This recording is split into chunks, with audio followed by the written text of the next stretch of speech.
Welcome to the Genius Factory. Enjoy the video. In this video, I will explain how to use frames in Adobe Animate. Frames are the building blocks of any animation, determining what appears on screen and when. Think of them like individual cells in a flipbook. Keyframes are particularly important as they signify a new drawing or a change in an object's properties.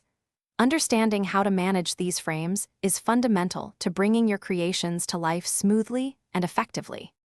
Adobe Animate uses several types of frames. A standard keyframe is where you define a new state for an object. Blank keyframes are useful when you want to start a new drawing from scratch.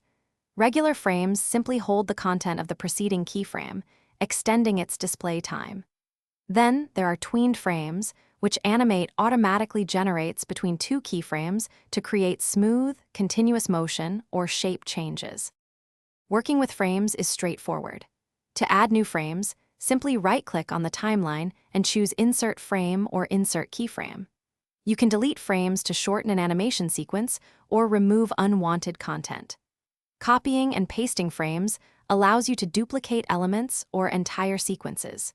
You can also click and drag frames along the timeline to precisely adjust their timing and order within your animation. To animate, begin by placing an object on a keyframe. Then, move to a later point on the timeline, insert another keyframe, and modify the object's position, size, or color. Animate can then automatically generate the frames in between using a classic or shape tween. This creates the illusion of movement. Always test your animation frequently to ensure the timing and flow of your frames are exactly as you intend. Thanks for watching. If you found this helpful, don't forget to like and subscribe.